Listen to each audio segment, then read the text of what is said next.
Hi guys, I'm Saintvicious, and I'm going to be doing the patch 9.18 TFT rundown. I got a chance to play on this patch a little bit on PB. I played maybe about a dozen games, so I have like a decent feel for it.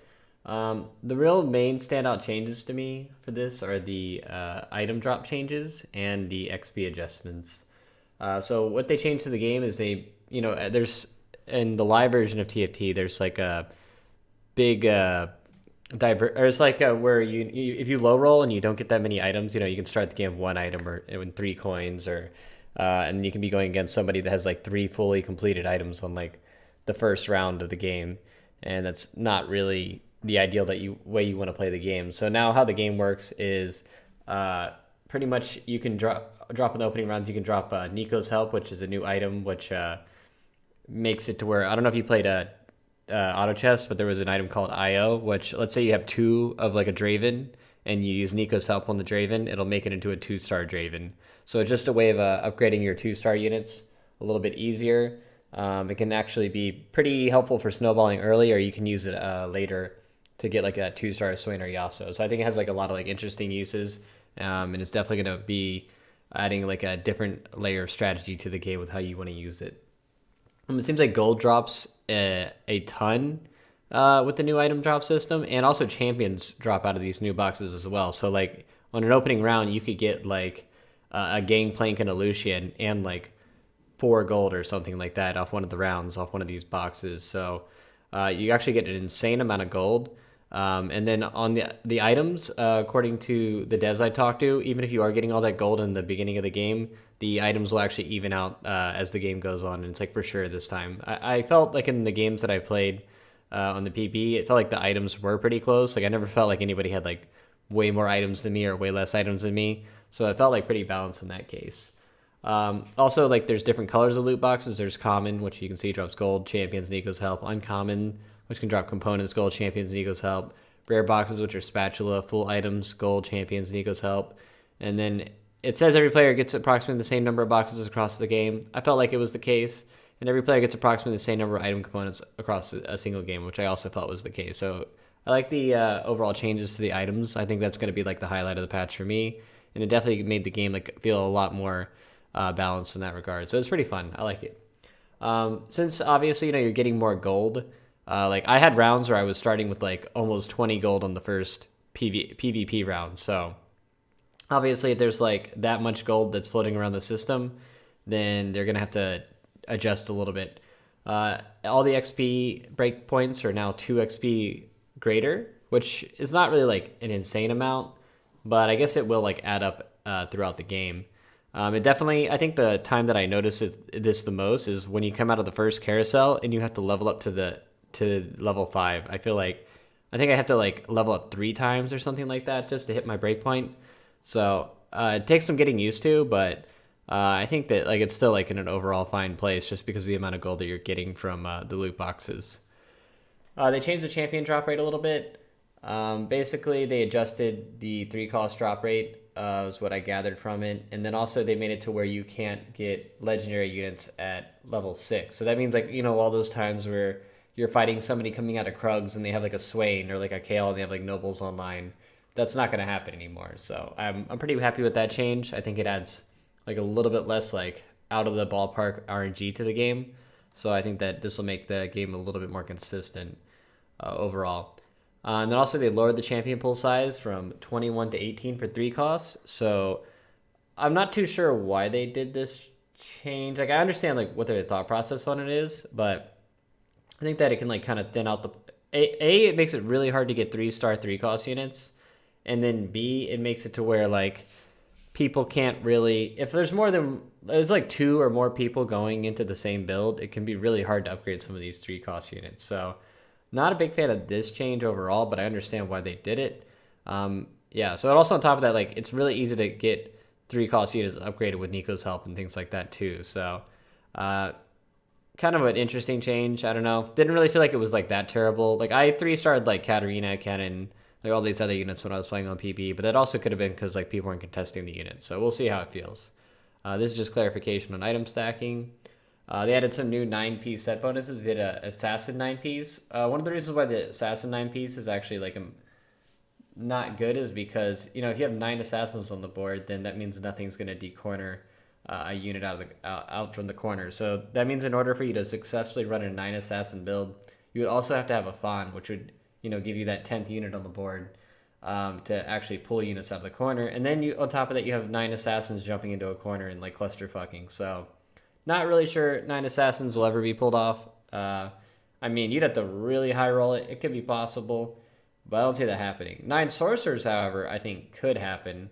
I mean, you can make like Sorcerer Nar, Sorcerer Cho'Gath, use them as your frontliners. I think it's like, this is like one of the more easily obtainable. I mean, there's tons of sorcerers in the game. I can definitely see some people running this if they were like feeling really heavy on the spell damage just for fun. They changed Wild a little bit. They made it to where their basic attacks can't miss if you have all 4 of the Wilds. This was a change that they made to prepare for the upcoming Yordle changes. I still think that Wild is just really garbage if you have 4 of them, just because you have to run Nidalee and Warwick in an in-game composition, and you also probably have to have like Rengar or Ahri, which is just like, unless you're 3-starring those units, they're not really gonna feel that great. I tried Wild Sorks on the PB games I played. It still just didn't feel that great. And I think it's a comp that's like incredibly Gnar reliant. So if you can hit the 2-star Gnar, maybe you can pull out the build. But overall, I feel like this build is still overshadowed by a lot of other builds. So I don't think I'll be going for a Wild anytime soon. Elementalist Golem got its armor doubled. Didn't really notice it too much when I was playing on PB. Elementalists are already starting to become more popular on live, so I think this just kind of pushes them to be a little bit stronger with this patch. I think Elementalists are going to be in a really good spot. They made night damage reduction better on the 4 and the 6. They increased it by 5 and by 10 if you have 6 knights. I think this is an okay buff. It's not really going to be like crazy noticeable, I feel like. And people generally don't really run 6 knights that much either. Just because you can run into some like big damage issues and they still just end up dying to Void or like whatever people are playing. Assassin's jump delay. Now they jump, it takes them longer to jump. What this means is that it's more likely that units will decorner, where they come out of the corner to go after the visible unit. So this is overall a buff to Assassins, I feel like. It'll make it more consistent for the decornering. Camille got a 5 damage buff. Didn't really notice that big of a difference with her. At least Spiderling attack damage got buffed. Didn't notice a big difference with that either. Graves got buffed. It's like a small armor buff. Kassadin got his attack damage nerfed by 5. I played some Void Assassins on the PB. They felt legit like exactly the same as they did before. So I don't really think that these nerfs. I mean, this is basically what this means is Kassadin has 15 less AD at rank 3, which is like big whoop or something, or not 15. It's like between 10 and 15. I'm not sure the exact numbers, but either way, it's not really that big of a nerf overall. It doesn't really change that much. Pike's starting mana got dropped down to 50 from 75, so now it's going to take Pike a pretty long time to get his ult off if he doesn't have any mana items. So it's a pretty big nerf to Pike overall. Twisted Fate, this is my standout unit of the patch. I played with him a good bit. They buffed his health by 50, and then they also made it to where his blue card now gives 50 mana. So why is that important? So basically, TF's ultimate costs 50 mana. So if you blue card, that means TF will instantly card again. So I had situations where like TF was blue carding like 7 times in a row while standing next to an Aurelion Soul.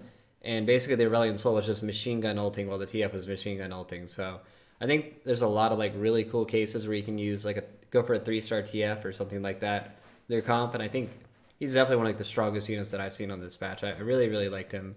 And I think he's going to definitely be used a lot more. Evelyn, everybody knows, Evelyn's really annoying on live patch. You give her the Gunblade and the Dragon's Claw. So they nerfed her execute threshold by, 15%, which is quite a big amount. And they also nerfed the execute multiplier by 1. And they also buffed Katarina's mana to be 15 less to ultimate. I had a few games where I won Katarina on a 3-starter, and definitely felt like if she had like 1 mana item, her ultimate goes off pretty fast. I felt like she was pretty good overall. I still think that she's like very niche where like the situations you would run her, but like maybe that means that in your assassin comp you'd run Katarina and like an Imperial instead of like Evelyn and a Demon. Like there's some cases like that where that might be a viable strategy. Or you could just run Katarina with like Draven as like your other Imperial. So I think Katarina does have uses now, and she's not like complete dead weight as she was before. Let's see here. And then Akali, they buffed her damage by 75. This is one of the more noticeable changes I saw in the patch. I felt like Ninja Assassins felt pretty strong. I played a few games of them. They actually felt like a viable comp now just because of this change. Like I put like Seraphs and Gunblade on Akali, and she felt like she was back to her old self where she's just chain one-shotting everything. Still really hard for her to kill, dragon units. Everybody knows dragons and shapeshifters are very popular in the meta.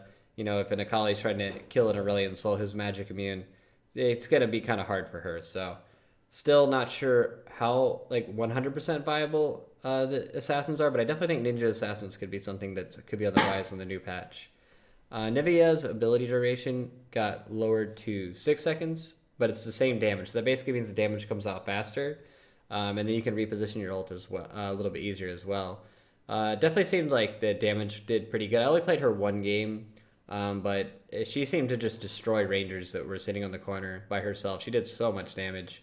And I think she only had Sork buff, so she had pretty much a Nivi would solo kill like all the rangers at 2-star by herself. So it's pretty nice. Pantheon, he got his health nerfed by another good chunk, and his attack damage lower. I'm not really sure that he needed this nerf overall.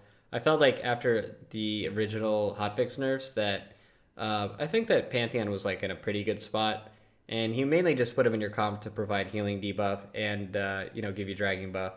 I thought that Guardians was kind of like a little anyways in the live patch, so I'm not really happy seeing these Pantheon nerfs, and I think that they should like revert this if possible, but it's whatever. Like I don't think it's gonna like change the meta that much.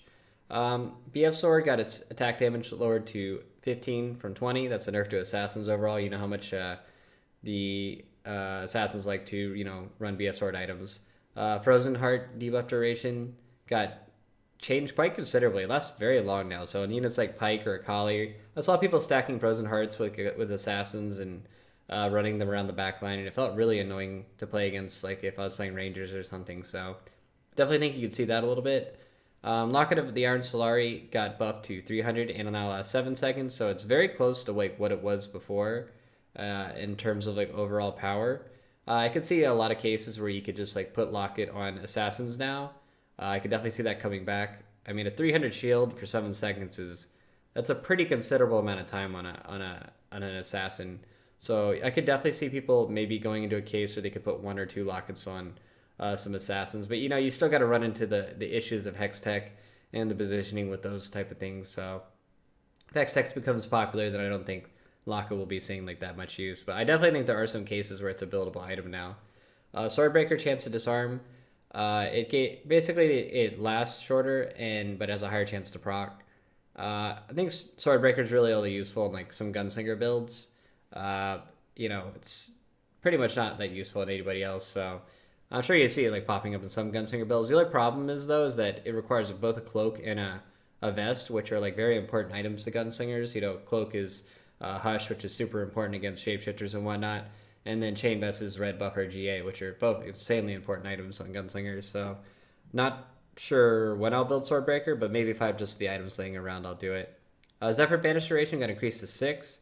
Definitely felt noticeably longer when people were running it. I saw some people running it like on some of the assassin builds and things like that. It seemed pretty annoying. But I think maybe Zephyr in some in-game situations could definitely be a lot more viable item. And then they also like bug fixed a lot of these things and then changed the music on the game, which these things don't really affect like gameplay that much. But anyways, that's the end of the patch rundown. I hope you guys enjoyed, and I will see you guys next time. Good luck out there.